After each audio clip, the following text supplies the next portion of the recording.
안녕하세요. 성공예감 이대호입니다.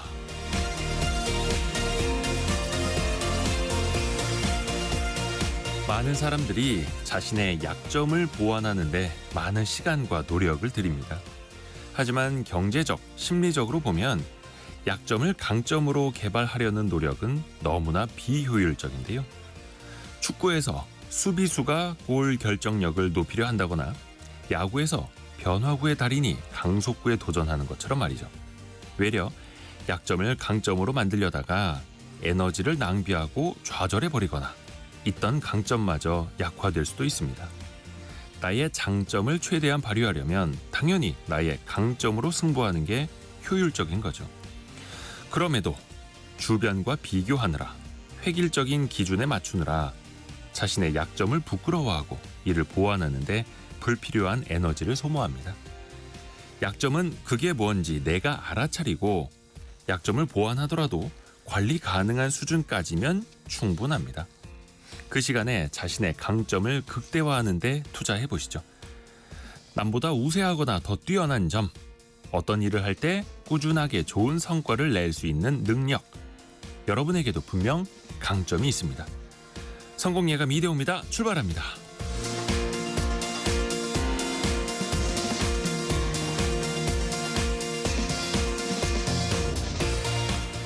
안녕하세요. 이대호입니다.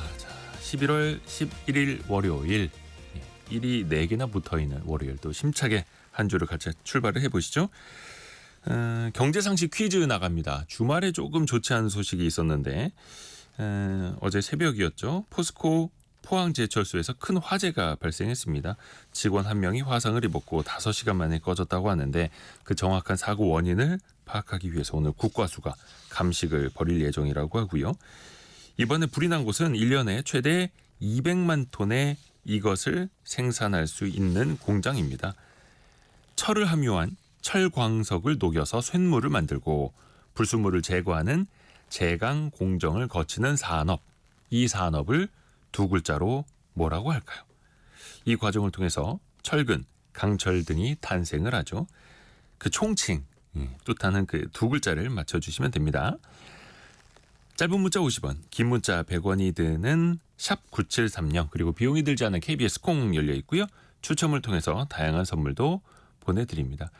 경제상식 퀴즈 나가기도 전에 막대과자 이름을 보내주시는 분들이 계시는데 오늘이 그날이어서 근데 여러분의 예상을 좀 빗나갔습니다. 실시간 방송사 또 저희 스튜디오 유튜브를 통해서도 함께 하시죠. 성공예감 이대호입니다. 자주 검색하시면 성공이 가까워집니다.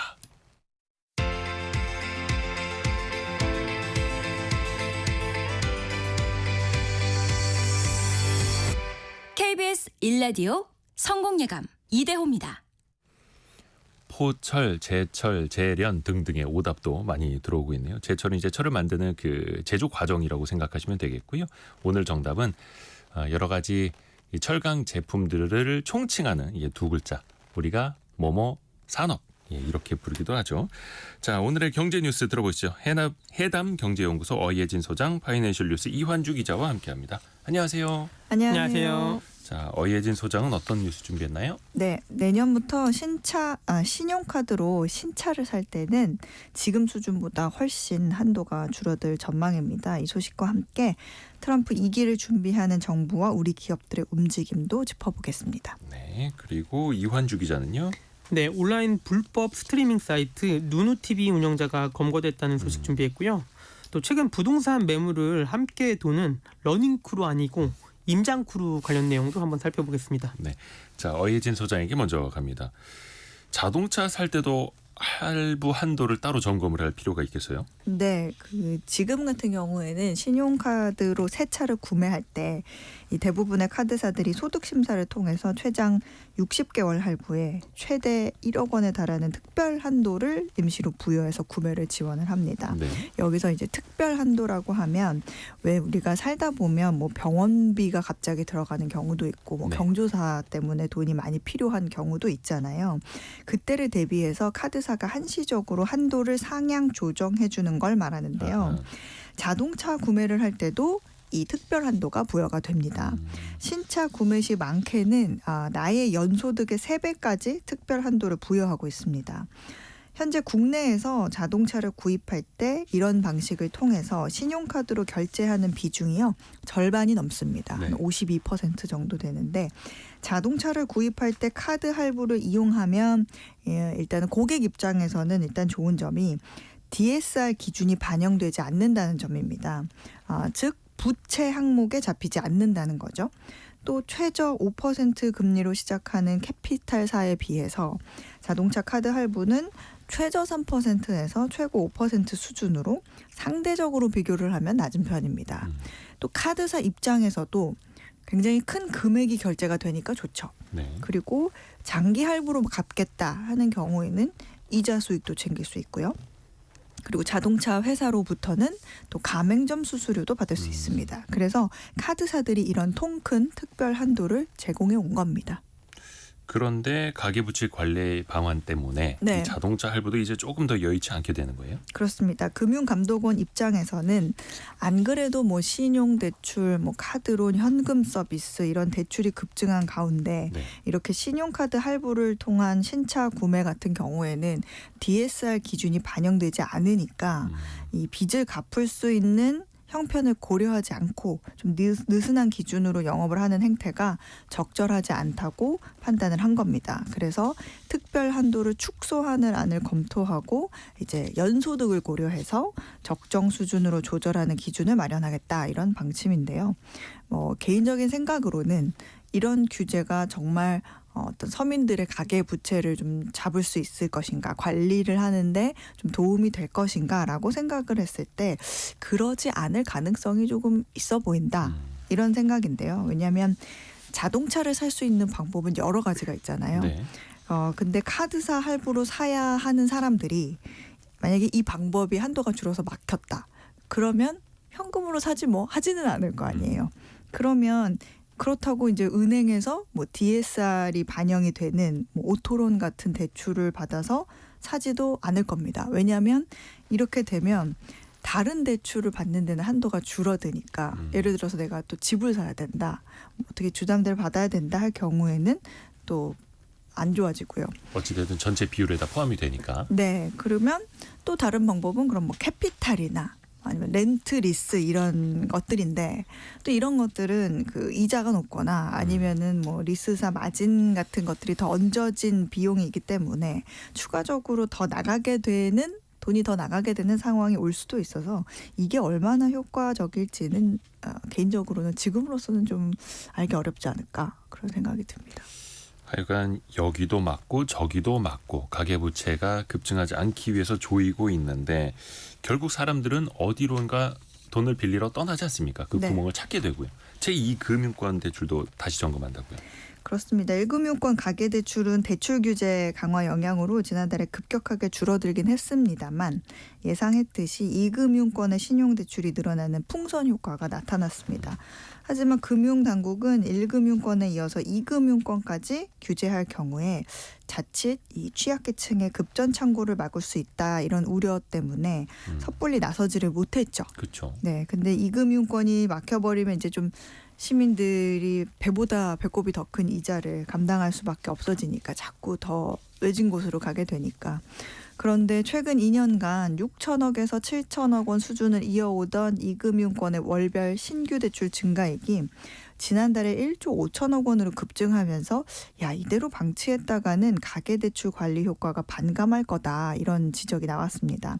특히 새마을금고에서 아파트 분양사 같은 데서 왜 단체로 일괄 승인해서 받는 대출 있죠. 그런 집단 대출 비중이 80% 이상을 차지하고 또 농협중앙에도 다른 대출 대비해서 주담대 증가세가 두드러진 것으로 나타나는 등 2금융권 가계 대출이 크게 늘어난 겁니다.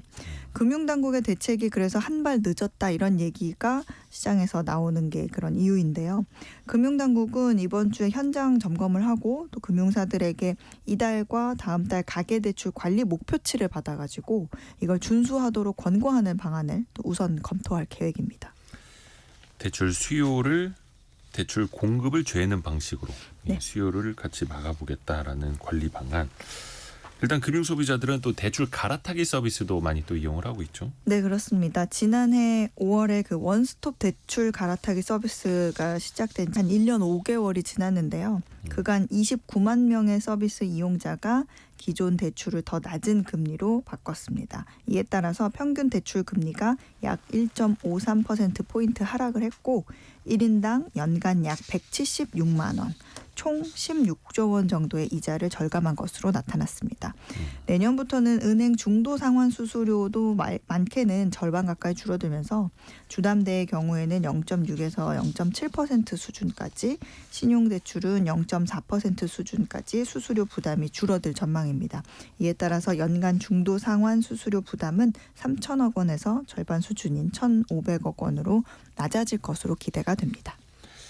한쪽에서는 대환대출, 이 대출 갈아타기 서비스를 장려하면서 금리 부담을 낮추세요라고 하고 있고, 한쪽에서는 가계부채가 너무 늘어날까 봐 은행들 통해서 금리를 또 엄청 높이고 있고, 아이러니합니다. 자, 이환주 기자에게 갑니다. 저희가 여러 차례 전달해 드렸던 그 누누TV, 그 저작권을 다 무시하는 불법 동영상 사이트였잖아요. 그 운영자가 드디어 잡혔네요.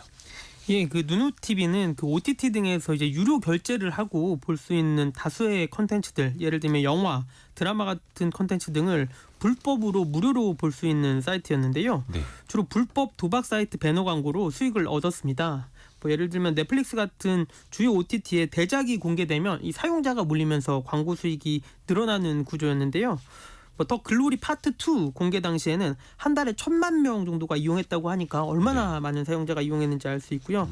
또 누누TV가 불법 광고를 통해서 벌어들인 금액만 최소 333억 원에 달한다는 추산도 있습니다. 근데 그동안에는 이게 서버가 해외에 있어서 잡기 쉽지 않다 막 그랬었잖아요. 예, 이제 해외에 서버를 두는 방식으로 단속을 피해가면서 불법 스트리밍을 지속해 왔는데요. 네. 이 사이트 접속을 차단을 해도 주소를 변경해가면서 계속 운영하고요. 회원들에게는 변경된 주소를 알리는 방식으로 운영을 해왔습니다. 예, 그러던 것이 지난해 11월에 경기도 성남시에 있는 누누TV 사무실을 압수수색하고 이제 관계자들을 입건하면서 수사가 본격화됐고요. 또 실제 운영자의 행방도 추적을 해왔는데 바로 어제 문체부 저작권 범죄 과학수사대가 이 실질 운영자까지도 체포하면서 이 수사가 이제 막바지로 접어들고 있습니다. 서버는 해외에 있었지만 사무실은 경기도에 있었네. 그 누누TV로 인한 저작권 각종 그 피해 산정하자면 그게 얼마나 될까요? 예, 일단 한국 영상영화저작권협회에 따르면요, 저작권 피해 규모만 약 5조 원에 달하는 것으로 추산이 됩니다. 이게 그 스트리밍 서비스랑 비디오 서비스란 거고, 더 이제 해외 수출이나 이런 걸 포함하면 이 피해 금액은 더 늘어날 수 있고요. 네. 또 제작비랑 비교해 보면 이 정확한 수치가 공개된 건 아니지만 최근 대박을 친 흑백요리사 있잖아요. 네. 그게 제작비가 한 100억 원 정도로 추산이 되고요.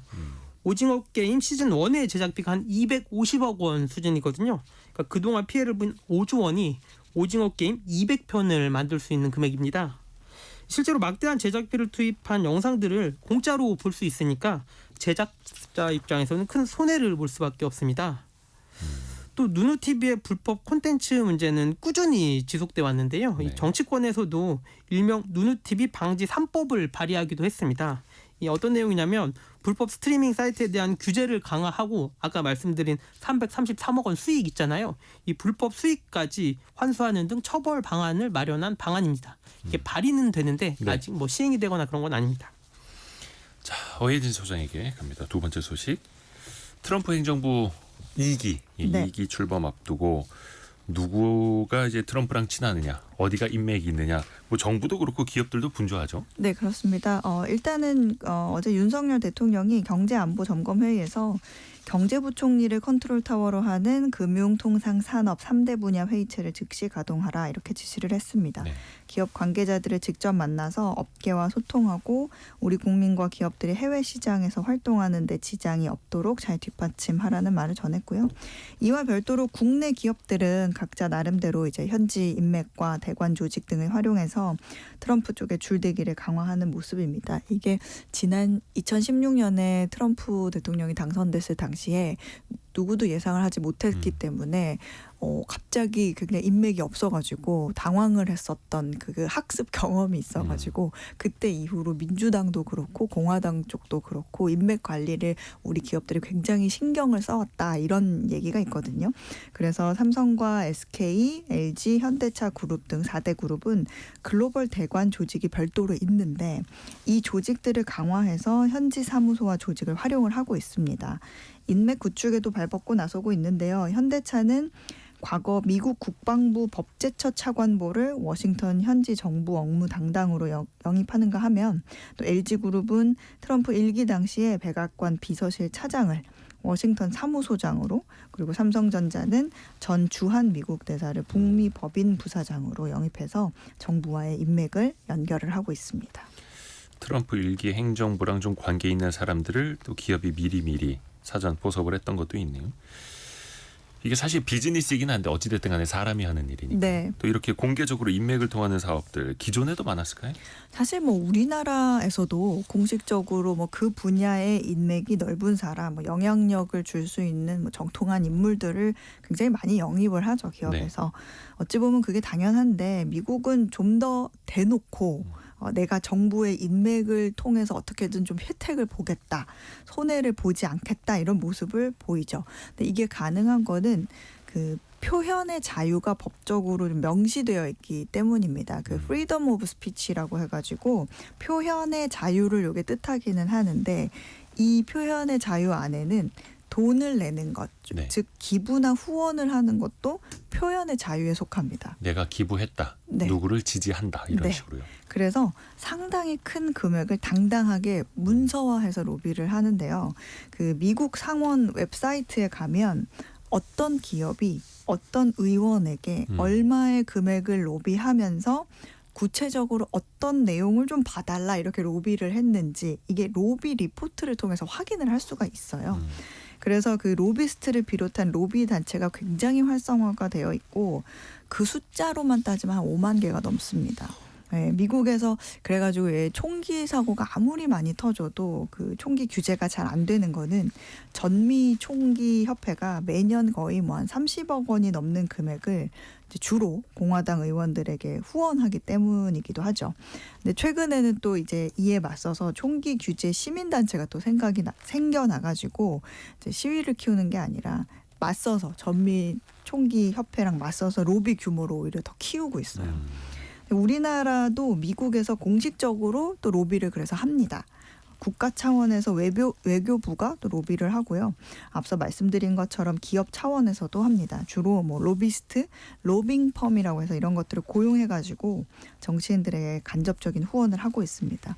다만 이제 말씀드렸다시피 5만 개가 넘으니까 네. 이런 사람들이 너무 많고 그 사람들이 다 정치인들을 모두 만나주지 않기 때문에 만나기 어렵기 때문에 정치인들이 국내 대기업들처럼 이제 전직 정부 관료를 영입해가지고 이제 행정부와 좀 다이렉트로 연결할 수 있는 그런 인맥을 구축하는 게 훨씬 효과가 좋다 이렇게 판단을 하는 거죠. 로비가 합법인 나라 미국. 근데 로비스트도 너무 많고 그렇다 보니까 더 파워풀한 로비스트, 더 후원금을 많이 내는 기업이나 개인들. 참 조금 낯설기도 합니다. 네. 근데 어찌됐든 간에 우리도 거기에 적응을 해서 로비를 할 필요성이 또 있는 거고요.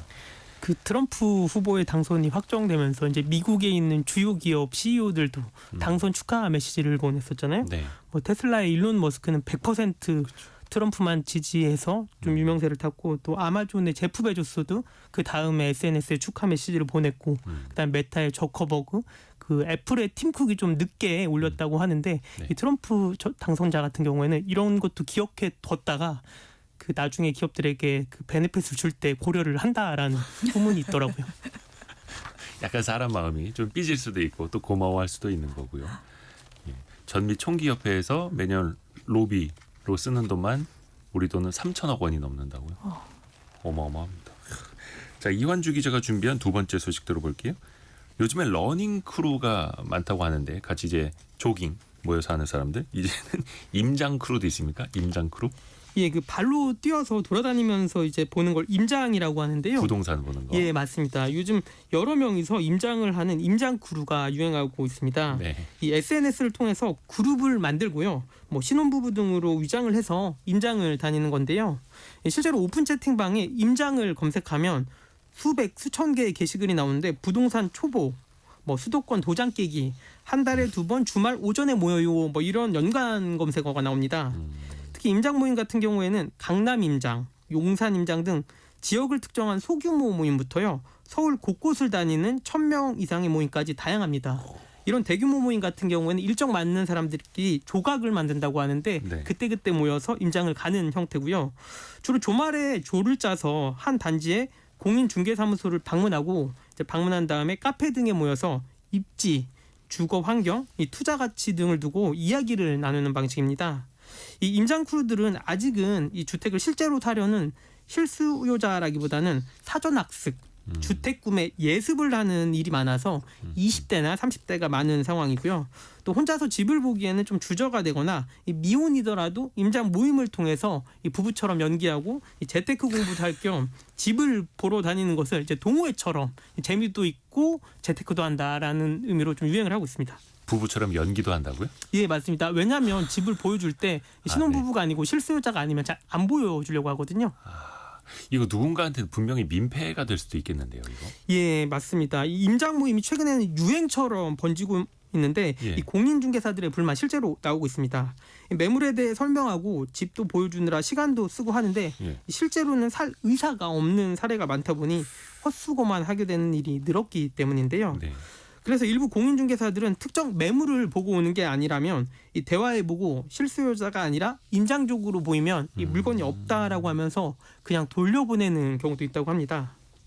이 집을 팔기 위해 내놓은 집주인이나 현재 거주 중인 세입자 입장에서도 이 임장족이 반갑지만은 않은데요. 이 임장족이 온다고 하면 뭐 열쇠를 주거나 아니면 기다리고 있다가 집을 보여주고 뭐 그에 앞서서 뭐 청소를 하는 등 이 수고를 하는 경우도 있기 때문입니다.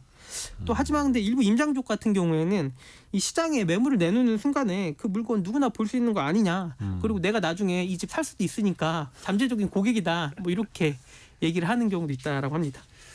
예전에는 왜 큰 손들이 다주택자들이 몰려다니면서 한꺼번에 막 매물을 이제 쓸어 담는 그런 경우도 있었는데 이제는 임장 크루 어떻게 보면 이제 예습하는 거기도 하고 그분들 입장에서는 부동산 시장을 공부하는 건데 결국은 누군가한테 민폐를 끼쳐서는 안 되겠다라는 것. 이건 또 확실하죠. 그러니까 어찌 보면 청년들 입장에서는 자기들이 결혼할 때 한 번에 뭐 서울이나 수도권의 아파트를 살 수 없으니까 네. 미리미리 준비해서 시세 차익을 보고 나중에 결혼할 때 조금이라도 좋은 집에서 시작하고 싶다. 뭐 이런 마음은 아닐까 또 싶습니다. 다만 근데- 좀 규모를 좀 그렇게 키울 필요가 있을까요? 네.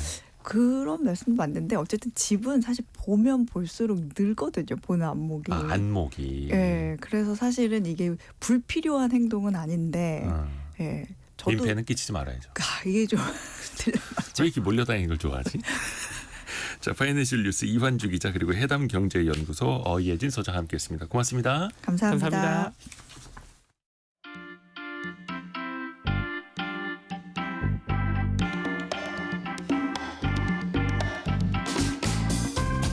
지금 여러분께서는 KBS 일라디오 성공예감 이대호입니다를 듣고 계십니다. 프로그램에 참여하신 청취자 여러분께는 추첨을 통해 아름다운 식탁 창조 주비푸드에서 뿌리 담은 리얼 생 와사비를, 쉽고 빠른 판촉물 제작 시너지 기프트에서 무드 등 미니 가습기를, 그리고 성공예감에서 준비한 커피 쿠폰을 보내드립니다. 당첨자는 성공예감 이대호입니다 홈페이지에서 확인하세요. 경제상식 퀴즈 한 번 더 나갑니다. 어제 불이 난 포항의 포스코 제철소 이 철근이나 강철을 만드는 이것을 생산하고 있죠. 그 두 글자를 맞춰주시면 됩니다. 이 두 글자 산업의 핵심이 또 포항 지역이기도 하고요. 하지만 최근에 1년 사이에 큰 불만 2번 또 서너 차례 작은 화재가 발생했습니다. 관리가 부실하다는 지적이 나올 만도 한데요. 또 이런 와중에 포스코 그룹이 중국에 있는 제철소를 이제 매각하는 걸 검토 중이라고 합니다. 트럼프 당선인이 중국산에 대한 높은 관세 부과를 또 예고했기 때문에 미중 무역 갈등을 또 피하려는 의도로도 보이는데요. 그 두 글자 예, 이걸 어떤 산업이라고 하는지 두 글자를 보내주시면 됩니다. 0179님, 친정이 포항이라 오늘 퀴즈는 자신 있게 풀어봅니다. 라고 하면서 오답, 제철이라고.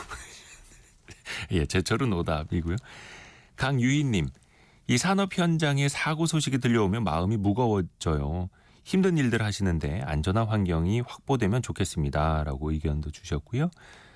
5550님, 중학교 때 포항제철 답사 가서 보았던 용광로가 생각나네요. 이렇게 맞습니다. 저도 중학교 때 포항제철 견학 갔었던 그 기억이 있습니다. 그래서 그때 포항 스틸러스 축구장도 구경하고 너무 신기했었는데 근데 정답을 철물이라고 보내주셨네. 자, 정답을 보내주셔야 되는데 자꾸 이제 오답이 너무 많이 와가지고 철과 강철을 의미하기도 하고요. 뭐 연철, 순철, 강철, 주철을 함께 지칭하는 그 두 글자이기도 합니다. 짧은 문자 50원, 긴 문자 100원이 드는 샵 9730이나 KBS 콩으로 보내주시면 됩니다.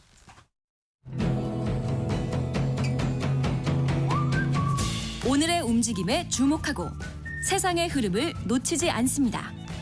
여러분의 내일을 응원하며 성공의 열쇠를 함께 찾아갑니다. 성공예감 이대호입니다. 양도소득세. 이 돈을 벌었으면 세금을 내야 한다. 뭐 거기까지는 좋은데 이거 한 푼이라도 또 아낄 수 있는 방법이 있다면 알아둬야 하지 않겠습니까? 부동산, 특히 뭐 주식도 마찬가지고요. 자, 슬기로운 세무생활 함께 해보시죠. 누리세무그룹 김철훈 세무사와 함께합니다. 안녕하세요. 안녕하세요. 김철훈 세무사입니다. 일단 양도소득세는 네. 벌었을 때 내는 거죠. 그러니까 손해가 나면 안 냅니다. 안 내는 거죠. 예. 요 설명부터 좀 해주시죠. 네, 일단은요. 양도소득세라는 거는요. 부동산이나 주식 같은 거를 팔았을 때 거기에서 이제 생긴 이익, 남긴 거에 대해서 이제 부과되는 세금인데요. 예를 들어서 내가 5억에 집을 샀는데 그 집을 8억에 팔았다고 한다면은 그 차익 이익이 한 3억 정도가 남을 거예요. 네. 이 이익에 대해서 부과되는 세금이 바로 양도소득세인데요. 그렇기 때문에 모든 대상 내가 팔았다고만 해서 다 양도소득세가 부과되는 건 아니고요. 양도소득세가 이제 부과되는 주요 대상들은 주택이나 상가, 뭐 토지 이런 식의 부동산이라든지요. 아니면 주식, 증권, 채권 이런 식으로 금융자산을 팔았을 때 발생한 이익이 있을 테고요. 그리고 그 외에도 뭐 권리금이라고 하죠. 우리 영어권 그리고 회원권 등을 팔았을 때도 양도소득세를 부과할 수 있어요. 그래서 양도소득세는 앞에서 말씀드린 이러한 자산들을 팔아서 남긴 그러니까 차익에 대해서 과세가 되는 세금이고요. 만약에 내가 남긴 게 없다, 남는 게 없다, 양도 차익이 없다라고 한다면 세금도 부과되지 않습니다. 다만 세금이 없다라는 거지 세금 신고는 원칙적으로 해야 됩니다. 하나하나 나눠서 한번 좀 여쭤볼까요? 네. 우선은 주식 분야부터. 네. 최근에 좀 금투세 논쟁이 있기는 했습니다만 예. 금투세를 떠나서 주식 투자할 때 특히 주식으로 수익을 냈을 때 양도소득세는 어떻게 됩니까? 네, 이제 양도소득세는 주식에서 국내 주식이랑 해외 주식이 조금씩 다르게 규정이랑 세율이 적용되는데요. 먼저 국내 주식부터 말씀을 드리면은 국내 주식 같은 경우는 이제 개인 투자자가 일정 기준 이하의 거래에 대해서는 이제 양도소득세가 부과되지 않고 있어요. 어떤 대부분은 내용은 양도세를 안 내죠. 맞습니다. 주식은. 예, 우리나라의 이제 상장 주식이라고 이야기하죠. 코스피, 코스닥 이런 증권 시장에서 사고 파는 개인 투자자의 주식 거래에 대해서는 양도소득세가 부과되지 않고 있고요. 대주주에 한해서 이제 양도소득세가 부과되고 있습니다. 대신에 이제 예외라고 한다면요, 소액 주주라고 한다고 하더라도 네. 이 상장 주식 시장이 아닌 비상장 주식이라고 해서 상장되지 않은 주식을 거래할 때라든지요. 네. 아니면 해외 주식을 팔아가지고 이익이 발생하게 되면 양도소득세 과세 대상이 될 수 있습니다. 그래서 해외 주식을 다 이제 설명을 드리면은요, 250만 원의 수익까지는 1년에 기본 공제로서 과세를 하지 않고 있어요. 그래서 250 넘는 금액에 대해서만 이제 양도소득세를 과세하는데 이때 세율은 22%, 양도소득세 20%와 지방세 2% 합쳐서 22%를 부과를 하게 돼요. 신고하는 방법은요, 주식 양도세 같은 경우는 직접 신고를 해야 되는데요. 네. 국내 주식에서 발생한 비상장 주식 거래라든지 이러한 부분에 대해서는 국내 주식을 상반기와 하반기 1년을 반으로 나눠 가지고요. 상반기에 있었던 주식은 상반기 끝나고 2달 이내, 하반기 있었던 주식 거래는 하반기 끝나고 2달 이내 신고해야 되고요. 해외 주식 같은 경우는 이제 연간 수익이 250만 원이 넘는 초과한 분에 대해서는 1년 동안 1월 1일부터 12월 말까지 있었던 해외 주식 거래에 대해서 다음해 5월까지 신고 납부해야 됩니다. 이 신고는요. 홈택스에서도 신고 납부 직접 하실 수도 있기 때문에 어렵지 않습니다. 비상장 주식은 양도세를 내야 하지만 네. 상장 주식은 양도세를 내지 않아도 된다라는 거고 또 이제 금투세는 여야가 합의해서 폐지하기로 했기 때문에 일반인들에게는 주식으로 인한 양도세는 물리지 않는다. 네. 다만 이제 대주주들은 계속 이제 신경을 써야 되는 거고요. 맞습니다. 또 해외 주식에 투자하는 이른바 서학개미 분들 네. 많지 않습니까? 네. 해외 주식 양도세를 줄일 수 있는 방법은 뭐가 있을까요? 네, 해외 주식과 관련해 가지고 이제 세금 줄일 수 있는 꿀팁 한 두 가지 말씀드리면은요. 네. 이제 해외 주식 첫 번째로 해외 주식 양도세는 손실이랑 내가 손해 본 거랑 이익이 난 부분을 합산을 해요. 통산을 하기 때문에 그 순이익을 기준으로 세금을 매깁니다. 그래서 예를 들어서 내가 엔비디아를 팔아서 1년에 900만 원 정도의 이익이 났는데 네. 내가 내 주식을 보니까 테슬라로 한 300만 원 손해를 지금 보고 있다. 그래서 300만 원 이거를 손실을 실현한다고 하면 순이익은 나한테 떨어지는 거는 한 600만 원이 남게 될 거예요. 네. 거기에서 250만 원 기본 공제를 빼고 나면은 남은 350만 원에 대해서만 22% 세율이 적용되기 때문에 만약에 내가 해외 주식을 팔아서 올해 이익이 발생을 했다라고 한다면은 가지고 있는 종목 중에 손실이 나고 있는 종목을 팔아서 이익을 줄이는 방법도 고려해 볼 수가 있고요. 이익이 난 것이랑 손실 난 걸 같이 팔아서 네. 예, 그래서 좀 상계를 시킨다는 거죠. 네, 그럴 수 있고요. 또 기본 공제는 1년에 250만 원을 이제 적용을 할 수 있는데요. 이거 그렇죠. 두 번 써먹을 수 있는 방법이 예를 들어 24년 12월 말쯤에 50%만 팔고요. 네. 한 달 후 내년이 돼서 25년 1월에 나머지 50%를 팔게 되면은요. 1년에 한 번씩 제공되는 250만 원 기본 공제를 24년에도 한 번 받아서 써먹을 수 있고 25년에도 한 번 받아서 두 번을 활용을 할 수가 있습니다. 그리고 최근에 비트코인 가격도 8만 1,000달러 네. 넘어서 또 사상 최고치 기록하고 있는데요. 아, 좋겠다. 자, 가상 자산으로 벌었어도 이것도 양도세 어떻게 되는 겁니까? 네, 이제 이게 유예가 돼가지고요. 25년 1월 1일부터 가상자산, 비트코인 같은 가상자산을 양도를 한다거나 아니면 대여하면서 발생하는 소득에 대해서도 기타 소득으로 해서 과세가 될 예정이에요. 근데 이건 종합과세가 아니라 이제 세금을 한 번 내고 끝나게 되는 분리과세로서 이제 과세가 될 예정인 거고요. 세율은 기본적으로 20%의 세율이 적용돼서 250만 원을 넘는 양도 차익에 대해서만 세금이 부과될 예정입니다. 예를 들어서 이제 비트코인 같은 가상자산을 600만 원에 취득을 하고요. 네. 이걸 1,000만 원에 판매를 한다고 하면은 여기서 발생한 양도 차익은 400만 원이기 때문에 기본 공제 250만 원을 빼고 나면은 이제 150만 원에 나한테는 순이익이 남는데 여기에 20% 세율을 곱한 30만 원이 세금이 나오게 됩니다. 이제 부동산으로 넘어가 볼게요. 특히 이제 부동산은 조금 상황에 따라서 복잡해지더라고요, 이 네. 양도세가. 네, 정말 많이 복잡한데요. 네. 일단 부동산 양도소득세 세금이 정해지는 시점은요, 우리 양도일이라고 이야기하는데요. 잔금을 이제 다 받은 날짜를 기준으로 해서 정해지게 됩니다. 내가 잔금을 다 받은 날짜에 주택이나 부동산을 몇 개를 가지고 있는지, 또 거기에서는 얼마나 거주를 했는지, 그리고 또 세대는 구성은 어떻게 되어 있는지 이것 등을 다 따져서 양도세가 개별적으로 적용이 되게 되는데요. 그 기준 날짜가 잔금일. 네, 잔금 잔금이라고 치르는 보시면 날 됩니다. 기준으로. 네. 주택의 양도소득세 같은 경우는요. 보유 기간 얼마나 보유했는지 그리고 거기에서 살면 얼마나 살았는지 이런 내용이라든지 가지고 있는 주택 수 등에 따라서 크게 세율 자체도 달라지게 됩니다. 네. 그래서 이렇게 각각의 상황에 따라서 천차만별의 세율을 적용하지만 많이 적용되고 있는 누진세율을 기준으로 안내를 드리면은요. 내가 남긴 거 양도 차익에 따라서 6에서 45%까지의 세율이 적용될 수 있습니다. 비과세 대상이 되는 경우도 한번 좀 살펴주세요. 네, 부동산에서 가장 대표적인 비과세는요. 1세대 1주택 비과세를 말씀드릴 수 있을 것 같아요. 네. 그래서 주택을 한 채만 가지고 있던 세대가요. 그 주택을 팔면서 얻은 이익에 대해서는 세금을 물리지 않아요. 왜냐하면 이사를 편하게 할 수 있게끔 주거 이전의 자유를 보장하기 위해서인데요. 네. 다만 이 해당 주택을 2년 이상 가지고 있어야 되고요. 판매한 금액인 양도가액도 12억 원 이하인 경우에 대해서만 이제 비과세 혜택을 적용을 할 수 있습니다. 예를 들어서 아파트를 내가 5억에 구매를 해가지고요. 네. 6년 동안 살고요. 거기서 그리고 9억에 판매를 했다고 하면 4억의 양도 차익이 발생했다 하더라도 네. 양도세가 하나도 나오지 않는 양도세 비과세 적용을 받을 수가 있습니다. 그런 반면에 6년 전에 똑같은 상황에서 5억에 구매를 했는데요. 이 지역 호재가 발생해서 주택 가격이 상승해서 13억 원에 만약에 판매를 했다고 하면은 12억이 넘어갔기 때문에 양도세를 내야 됩니다. 다만 이제 이렇게 양도가액이 12억이 넘는 경우라고 한다고 하더라도 전체 13억 원에 대해서 양도세가 나오는 게 아니라 초과되는 부분인 1억에 대해서만 양도세가 과세가 됩니다. 12억까지는 비과세. 비과세이기 그걸 때문에요. 초과한 금액에 대해서만 세율이 매겨지는 거고요. 네, 맞습니다. 집을 오랫동안 갖고 있었을 때도 공제되는 게 있잖아요. 네, 그렇죠. 비과세는 아니다고 하더라도 오랫동안 장기로 보유하고 있었던 사람에 대해서 특별히 공제해준다. 줄여서 장기 보유 특별 공제를 적용해 줄 수가 있는데요. 네. 이 부동산을 보유를 얼마나 했는지 이 기간에 따라서 양도 차익 내가 남는 거의 일정액만큼을 공제받을 수 있는데요.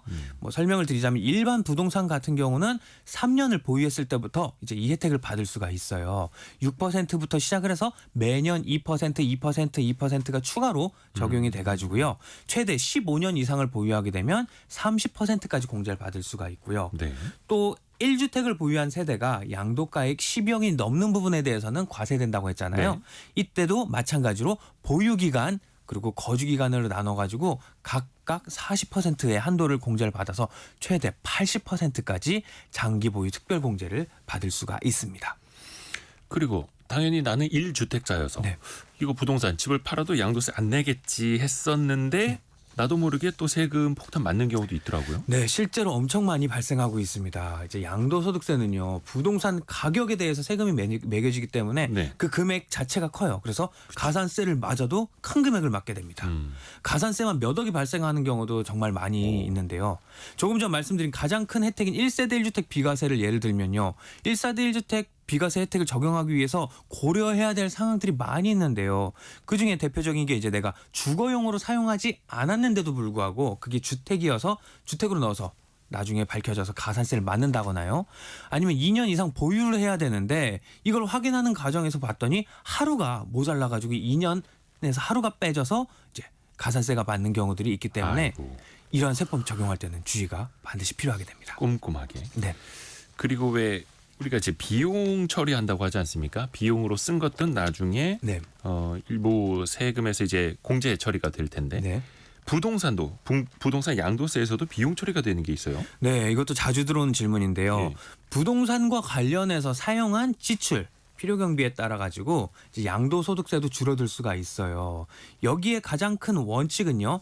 부동산과 관련해서 자본적 지출을 했느냐인데 이 자본적 지출은요 뭐냐면 부동산의 가치를 증가시키기 위해서 지출한 비용이냐 이걸 따지게 됩니다. 네. 원칙은 이런데요. 실무에선 사실 예시를 가지고 판단을 하게 됩니다. 그래서 부동산 양도세를 줄일 수 있는 지출로 인정되는 경우를 말씀드리자면은 이제 방을 확장을 시켰다든지요. 아니면 배관을 교체하거나 창호를 공사를 했을 때는 이제 양도세를 줄이는 지출로 인정되는데요. 특이하게도 도배를 했다든지 네. 벽지나 장판을 교체한다거나 아니면 옥상에서 물이 새서 이거 방수 공사를 했다. 이런 것들은 양도세를 줄이는 지출로 인정이 안 돼요. 네. 또 계속해서 예, 네. 외우셔야 됩니다. 네. 아니면은 여쭤봐야 되는데 보일러를 교체했다든지 베란다를 확장하는 경우라고 한다면 양도세를 줄이는 지출로 인정이 되지만 네네네. 반면에 싱크대를 교체했다. 욕조를 교체했다. 이런 것들은 안 되니까 주의하셔야 됩니다. 아니 보일러 교체한 거는 되고 싱크대 교체한 거는 비용이 처리가 안 되고 네, 맞아요. 이게 판례나 사례로 따라서 가기 때문에 이제 판단하는 데 있어서 좀 헷갈리네요, 이거는. 봐야 됩니다. 네. 또 전기 공사하거나 도시가스 공사한 비용이라든지 거실 확장 공사나 방 마루 공사한 비용들은 또 양도세를 줄이는 지출로 인정이 되는 반면에 화장실 마루 공사는 또 안 되고 있고요. 네.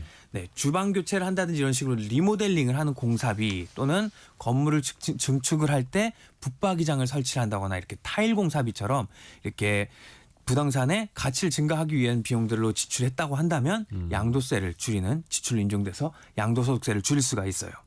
그리고 당연히 취득세라든지 등록세, 뭐 명도 비용 그리고 부동산을 광고할 때 부동산 광고비라든지 중개 수수료 그리고 저희 같은 세무사나 법무사 수수료 비용은 다 비용 인정이 되는 반면에 이 부동산을 취득하기 위해서 대출을 받아서 나간 대출 이자라든지 위약금 연체 이자 또는 자주 문의 들어오는 재산세, 종부세 이런 것들은요.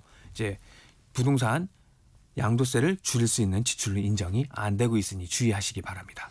특히 부동산 같은 경우 원체 이제 금액이 크다 보니까 네. 12억까지는 양도세 비과세가 되는데 네. 사실상 24억 원까지도 비과세 될 수 있는 방법이 있잖아요. 네, 맞습니다. 그런 식으로 부부가 공동을 만약에 가지고 있다고 하면은 많이 안내 드리는 것 중에 하나인데 이렇게 부부가 공동 명의로 취득을 하게 된다면 양도세를 줄일 수가 있어요. 현재 누진세율 체계 하에서는 이제 한 명이 단독으로 차익이 나는 거를 만약에 부부가 공동으로 반씩 나누게 되면 세금은 반보다도 훨씬 더 줄어들게 되는데요.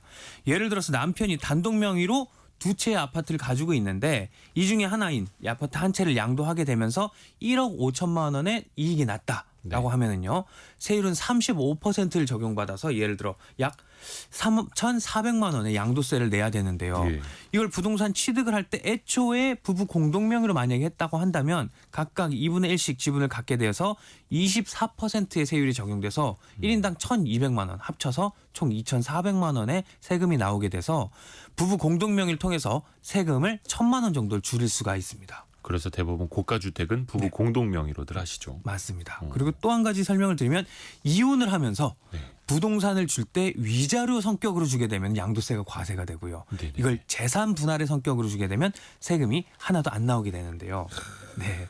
이유는요. 이제 배우자에게 위자료로 부동산을 주게 되면은 손해배상을 하는 개념으로 봐서 대가성이 있다고 봐서 양도소득세가 발생을 하고요. 아하. 만약에 재산 분할로 하게 되면 원래 내 거인 거를 그냥 띄어서 가져가는 거다라고 해서 대가성이 없다고 봐서 즉 양도에 해당하지 않는다고 봐서 양도소득세가 발생하지 않게 됩니다. 이 한 끗 차이로 몇 억 원의 양도세가 맞습니다. 좌우될 수도 있고 그래서 알아야 됩니다. 김철훈 세무사였습니다. 고맙습니다. 감사합니다. 라디오 정보센터 다녀옵니다. 검찰이 김건희 여사 공천계 부역과 불법 여론조사 의혹의 핵심 인물인 명태균 씨에 대한 조사를 마무리했습니다. 명 씨는 김영선 전 의원의 공천에 자신이 개입했다는 의혹에 대해 인사추천이었을 뿐이라고 반박했습니다. 국회 예산결산특별위원회가 오늘부터 이틀 동안 경제부처의 2025년도 예산안을 심사합니다. 오늘 13일부터 이틀간은 비경제부처 예산안 심사가 진행됩니다. 2025 사업연도부터 상장회사와 대형 비상장회사는 내부 회계관리제도 운영 실태 보고서에 횡령 등 자금 부정을 예방 적발하기 위한 통제 활동을 기재해야 합니다. 금융감독원은 이러한 내용에 회계 평가 보고 관련 세부 지침을 발표했습니다. 의료 공백 타개를 위한 여야 의정 협의체가 오늘 야당과 전공의 단체 등이 불참한 채 출범했습니다. 협의체는 오늘 오전 국회에서 출범식을 겸한 1차 회의를 열었습니다. 지금까지 라디오 정보센터 뉴스 정한나였습니다. 수익형 부동산 중에서 빠지지 않는 게 바로 오피스텔입니다. 최근에 아파트 가격이 원체 많이 올랐기 때문에 오피스텔로 눈을 돌리시는 분들이 좀 나타나고 있는데 과연 수익률은 어떨까요? 그 시장은 어떨까요? 같이 한번 살펴보시죠. 돈워리 투자백서 시간입니다. 어서민의 성선화 대표와 함께합니다. 안녕하세요. 네, 안녕하세요. 요즘에도 임장 많이 다니십니까? 아유, 그럼 일주일에 한 번씩 꼭 아, 다닙니다. 꾸준히. 네. 요새 오피스텔 시장 분위기는 어때요? 사실 오피스텔 분위기가 거의 한 2년 동안 굉장히 안 좋았었거든요. 네. 그래서 한참 꼭지를 찍었다가 확 떨어졌는데 네. 최근에 살짝 살아나는 분위기가 감지가 되고 있습니다. 최근에 이제 오피스텔 가격 동향 조사를 보면은요, 이제 3분기 전국 기준으로 오피스텔 매매가 0.35% 내렸거든요. 네. 근데 최근에 소폭 이제 상승세가 이제 전환되는. 그러니까 하락을 하다가 이제 드디어 이제 상승 전환하고 있는 거거든요. 사실 이 오피스텔 가격은 아파트보다는 최소 한 3개월, 6개월 정도가 늦거든요. 네. 그러니까 이제 2분기에 이제 아파트가 오르고 그 여파가 이제 오피스텔로 이어지고 있다. 이렇게 볼 수가 있는 거죠. 일단 떨어지는 건 멈췄다는 네. 거네요. 네. 근데 이제 서울이나 수도권 지역에서도 뭐 모든 오피스텔이 다 오르는 건 아니겠죠? 네, 그렇죠. 사실 이제 주거용 부동산도 입지 분석 되게 중요하지만 네. 이제 오피스텔 같은 경우에는 제가 봤을 때는 입지 분석이 가장 중요한 것 같거든요. 더 중요하다. 네, 왜냐하면 여기는 오르는 곳만 오르는 게 굉장히 더 심화됩니다. 제가 조사했을 때도 서울의 특정 지역 3군데 파트가 있거든요. 네. 거기 아니고서는 거의 거래도 안 되고 안 올랐었거든요. 근데 최근에 지금 왜 그러면 오피스텔에 살짝 또 반등을 하고 있느냐? 네. 요 원인을 살펴보면 사실 최근에 이제 얼죽신이라고 해가지고 네, 이제 얼어 죽어서 신축. 네. 아파트 말씀이잖아요. 네네네. 네. 그런 성향이 왜 선호가 되느냐? 일단은 사람들이 이제 신축을 선호를 하게 되거든요. 그러니까 새 아파트를 선호를 하는데 새 아파트가 굉장히 많이 올랐습니다. 제가 네. 최근에도 작년에 분양했던 이제 아파트들을 봤더니 프리미엄이 뭐 3, 4억씩 붙어서 지금 특히 신축 같은 데는 거래가 되고 있더라고요. 그러니까 새 아파트에 살고 싶은데 거래 가격이 너무 급등했다. 사실 이럴 때 찾는 게 사실 오피스텔들은 신축 오피스텔이 많잖아요. 네. 그러다 보니까 이제 신축 오피스텔 이것도 사실 원룸보다는요 아파트의 대체제라고 할 수 있는. 그러니까 전용 이제 대부분 보면 아파트가 투룸 구조인 게 많거든요. 이제 투룸 그러니까 전용 40제곱미터 이상 이런 것들이 중대형인데 오피스텔에서는 얘네들이 인기가 있고 오히려 이제 원룸 이런 것들은 조금 더 약세다 이렇게 볼 수 있는 거죠. 어떻게 보면 소형 아파트를 대체할 수 있는 맞습니다. 중대형 오피스텔이 대체제가 될 수 있다라는 거예요. 네. 근데 물론 이제 오르고 떨어지는 것도 중요합니다만 오피스텔 같은 경우에는 수익형 부동산으로 네. 임대 수익률이 또 중요하기도 하잖아요. 네, 사실 저는 오피스텔 투자에 대해서 물으면 이제 나이부터 먼저 물어봅니다. 네, 이게 나이가 이제 아주 이제 좀 사회초년생들이 경험사 해보는 게 오피스텔이 될 수 있지만 예. 주로 이제 오피스텔 투자 성격에 맞는 거는 이제 임대 목적이고 이제 은퇴를 앞두고 있다라고 네. 하면 어떻게 보면 시세 차익을 노리는 이제 아파트 투자보다는 월세를 노리는 오피스텔 투자가 맞는 거죠. 임대 수익. 네. 그래서 지금 평균 수익률을 보면 전국 오피스텔 수익률이 5.40% 정도는 나오거든요. 근데 확실히 이제 수도권이 5.29%를 가장 높고요. 서울 같은 경우에는 의외로 이제 수도권에 비해서 수익률이 4.87%로 좀 낮거든요. 가격이 높아서 네. 임대 수익률은 낮은 거죠. 오히려 이제 지방 같은 경우가 5.8%도 높은 편입니다. 근데 이제 이 수치도 사실 2020년 6월 이후로 가장 높거든요. 그러니까 최근에 오피스텔 가격도 올랐지만 이제 임대 수익률이 살짝 오르는 이유가 이제 금리가 떨어지니까 대출 이자가 떨어지면서 오피스텔 수익률도 약간 이제 올라가고 있는 추세다. 이렇게 볼 수 있는 거죠. 이자 비용이 떨어지면서 네. 수익률은 올라갈 수 있는. 그런데 한 4, 5% 정도 수익률이면 근데 또 이게 임대를 하다 보면 네. 세금이라든지 그쵸. 세입자 간의 어떤 문제라든지 신경 써야 될 게 많잖아요. 그러면 4, 5%대 수익률이면 과연 투자할 만한 가치가 있을까요? 아, 사실 저는 저것 좀 하지 않습니다. 네, 5% 수익률이면 다른 게 할 게 많기 때문에. 네, 근데 이제 정말 말씀하셨던 대로 세금이라든지 각종 세금 그리고 공실률도 있을 수 있거든요. 네. 실질적인 수익률을 봤을 때는 3%대 중반. 이것도 강남으로 넘어가면 1% 중반 뚝 떨어지거든요. 아하. 네, 그래서 오피스텔 같은 경우에는 정말 뭐 시세 차익을 적극적으로 내겠다, 뭐 이렇게 높은 수익을 내겠다 이런 것보다는 굉장히 안정적인 월세 수익을 받고 싶을 때 할 수 있는 투자다. 이렇게 말씀드릴 수 있을 것 같아요. 그래서 사람들이 좀 선호하지 않다 보니까 지난 8월에 정부가 부동산 대책 내놓을 때 네, 비아파트 규제 네. 완화 네. 책도 꺼내 들었잖아요. 네. 그러면 투자 메리트가 좀 높아질 수 있을까요? 사실 이거는 제가 느끼기에는 아직까지 그렇게 피부에 와닿는 그런 효과는 없는 것 같아요. 이번에 어떤 규제를 완화해 줬냐면 가장 예민한 게 사실 이제 주택 수거든요. 안 그래도 지금 취득세가 굉장히 인하되지 않고 있는 상황에서 네. 주택수에 포함이 되게 되면 오피스텔 작은 거 하나 샀다고 해가지고 취득세가 팍팍 올라가니까. 그렇죠. 그래서 이번에 이제 전용 60제곱미터 이하의 오피스텔 같은 경우에는 이제 구입을 한다고 하더라도 2027년까지 취득세, 종합소득세, 양도세 등 이제 부동산 세금을 이제 면제해주기로 했거든요. 그런데 사실 이렇게 면제를 해준다고 하더라도 그렇게 이제 선호도가 높은 그런 상황은 아닌 것 같습니다. 하지만 다주택자 같은 경우에는 확실히 이제 이런 소형 오피스텔이 주택수에서 면제되니까 세금적인 혜택은 볼 수 있습니다. 세금 측면에서 네. 다주택자에 포함시키지 않겠다라는 정책. 네. 대출은 잘 됩니까? 오피스텔 담보 대출은? 오피스텔이요. 이게 이제 은행권에서 대출을 해줄 때 이 네. 담보 물건에 대해서 평가를 하거든요. 네. 가장 대출을 잘해주는 게 아무래도 아파트인 예. 거죠.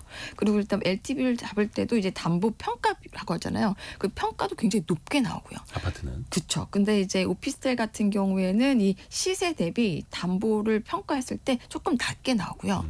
금리 같은 경우에도 가장 저렴한 금리를 적용해 주는 게 아파트고요. 오피스텔 같은 경우에 오히려 아파트보다 금리가 높습니다. 그래서 지금 현재 시중은행의 오피스텔 담보 대출을 보면은요, 은행권은 지금 아파트 같은 경우에 3%대로 떨어졌거든요. 네. 근데 지금 오피스텔은요 5%대입니다. 어. 네, 그러니까 이제 이게 담보 물건에 대한 차이가 있기 때문에 오피스텔은 조금 금리 측면에서는 아파트보다 더 높다. 1% 가량 더 높다라고 볼 수가 있는 거죠. 기본적으로 네. 어떤 투자 측면에 있어서 조금 불리함이 더 있는 네. 거예요. 근데 또 이 사람들이 소액 투자가 가능하다 보니까 오피스텔 네. 이제 관심 두고 보게 되는데 주의할 점도 좀 알려주세요. 이제 오피스텔 투자는 저는 이제 정말 목적을 명확히 하셔야 될 것 같아요. 목적. 네, 왜냐면 내가 이 오피스텔 투자를 해가지고 월세를 받겠다. 네, 그 노후에 이제 뭐 월급 대신 일정 부분 이제 용돈 정도 벌겠다. 이런 목적으로 한다라고 하면 충분히 하실 수 있다라고 생각을 하고요. 근데 이걸 가지고 내가 아파트처럼 이제 시세 차익을 남기겠다라고 하면 추천드리지는 않습니다. 그리고 가장 중요한 게 월세가 잘 나오고 공실이 잘 나오는 데가 있거든요. 근데 서울에서 정해진 곳들이 있어요. 당연히 강남권 오피스텔하고 그다음에 이제 마포 쪽하고요. 그리고 이제 송파, 강동, 문정 쪽도 있거든요. 네. 여기가 이제 서울의 3대 오피스텔 구역이거든요. 네. 여기 지역 내에서 하셔야지 팔 때도 잘 팔 수 있고. 나중에 거래까지도 네, 염두에 둬야 이런 걸 되는. 하실 때는 그냥 역세권이라고만 오피스텔 투자를 해서는 나중에 고생을 좀 하실 수가 있습니다. 그렇죠. 또 오피스텔도 네. 한때 또 열풍이 확 불면 사람들이 관심을 확 갖게 되는데 네. 미리미리 따져볼 부분도 있고 네. 일단 정부에서도 비아파트 거래가 너무 안 되니까 무주택으로 쳐주고 나중에 아파트 청약도 가능한 방식으로 또 정책도 이어가고 있으니까 이 부분도 살펴볼 필요는 있어 보이고요. 어서민의 성선화 대표 함께했습니다. 고맙습니다. 네, 감사합니다. 감사합니다. 1부 벌써 마칠 시간이고요. 2부에서는요. 개미스쿨 시간으로 돌아옵니다. 최근에 미국 증시는 사상 최고치를 가리키고 있죠. 뭐 가상자산도 급등을 하고 있고요. 그런데 우리 증시는 오늘도 1% 이상 떨어지고 있고 트럼프 랠리 어디까지 이어질지 그리고 우리 증시의 이 만년 저평가는 언제쯤 해소될지 같이 한번 들여다보시죠. 잠시 뉴스 들으시고요. 10시 5분에 금방 다시 돌아오겠습니다.